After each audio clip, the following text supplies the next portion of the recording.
I'm Dan Hale, Director of the O'Neill Foundation for Community Health. Alzheimer's disease is a frightening and often misunderstood condition. Approximately 4.5 million Americans suffer from Alzheimer's disease, and millions more are affected because they have a family member with this condition. Joining me to help us gain a better understanding of Alzheimer's disease and the many challenges that face individuals and families affected by this condition is Dr. Peter Rabins, Professor of Psychiatry at the Johns Hopkins University School of Medicine. Dr. Rabins is also co-author of The 36-Hour Day, a family guide to caring for persons with Alzheimer's disease, related dementing illnesses, and memory loss in later life.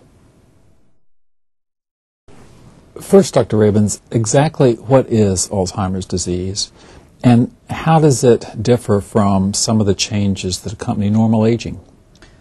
Alzheimer's disease is the medical term that's now used to refer to the most common cause of what people for thousands of years have called senility.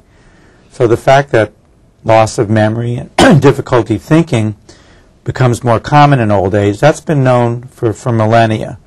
But we've only appreciated for the last 30 or 40 years that it's not normal for older people to become forgetful, and that when older people do significantly become impaired in their memory, that they suffer from a variety of diseases, the most common of which is Alzheimer's disease. All right. Well, now, sometimes we hear the term dementia. What's the relationship between Alzheimer's and dementia? Okay. So dementia is another medical word, and that refers generally to any disease that causes brain failure. That is, any condition that starts in adulthood and impairs multiple areas of thinking. Alzheimer's disease is a specific cause of dementia, and it's by far the most common cause, accounting for about 2/3 of all cases of memory loss and thinking impairment in adulthood. Are there some other conditions, medical conditions, that sometimes appear to be Alzheimer's, might be mistaken as Alzheimer's? Well, altogether there are about 75 different diseases that can cause dementia. So after Alzheimer's, which accounts for about 2/3 of cases, there are conditions like multiple strokes or vascular dementia that account for about 20% of cases. But there are also, on the other side of the spectrum, medical diseases such as low thyroid or hypothyroidism, medication toxicity, and even depression, which are all treatable, that can cause the symptoms of dementia as well. It sounds like it could be confusing trying to figure out what someone has. So how is the diagnosis of Alzheimer's generally made? Okay. Well, it can be confusing, and I think that's one of the reasons why no one should make the diagnosis on themselves or on a family member. But in fact, it turns out that doctors now not only are very capable of making the diagnosis, but in fact quite accurate.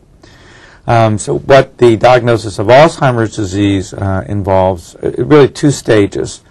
The first is a person is evaluated medically to make sure that they don't have any of the other 74 or 75 causes of dementia.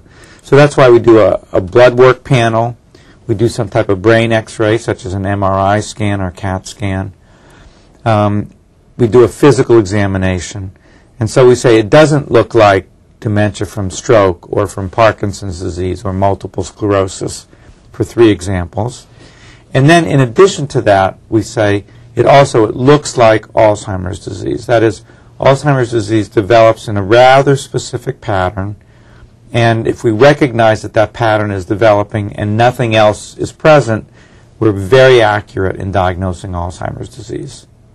Well, what's the typical course or progression of the disease? The average person with Alzheimer's disease lives approximately 9 or 10 years from first symptom to death. And in general, the disease can be broken down into 3 stages, each of which is about 3 years in length. During the first 3 years, the primary problem that families would notice would be difficulty with memory. In the middle 3 years, people start to develop other problems, difficulty in language or expressing themselves, difficulty doing everyday things such as writing, bathing, using a knife and fork, getting dressed. And in the final 3 years, people start to develop physical problems, trouble walking, swallowing, difficulty controlling their bladder and bowel function. All right. Well, let me ask you about treatment. What's the latest in the way of medical treatment for Alzheimer's disease? Is there a cure? Is there a way to halt the progression of the disease? Let me start with your last questions first. Okay. Right now, there is no cure, and it's really not clear that the medicines we have can slow down the disease. Some people think it may, but that really hasn't been demonstrated scientifically. Nevertheless, we have a variety of things to offer people.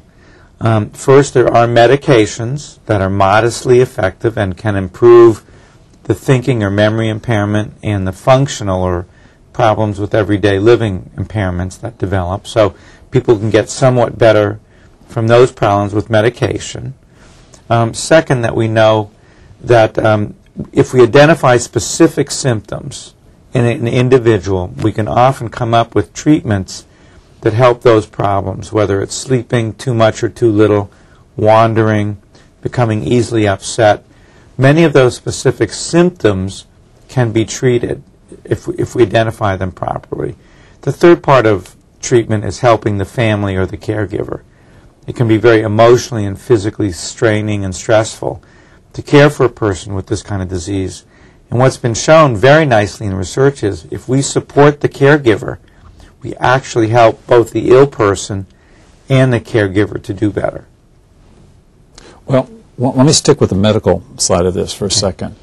Are there any hopeful signs, hopeful developments on the horizon in terms of prevention maybe or treatment of Alzheimer's?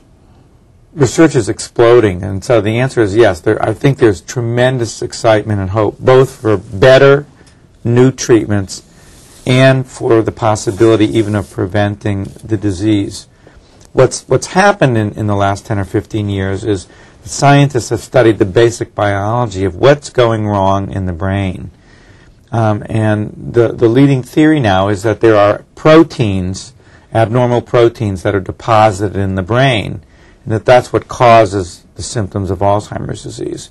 So many scientists and many pharmaceutical companies are trying to come up with drugs or other treatments that might either stop those proteins from being deposited, so that would be prevention, might remove the proteins from the brain once they've been deposited, so a treatment and maybe even a cure, or at least a way to slow down that biological process so that it would delay the development of impairment.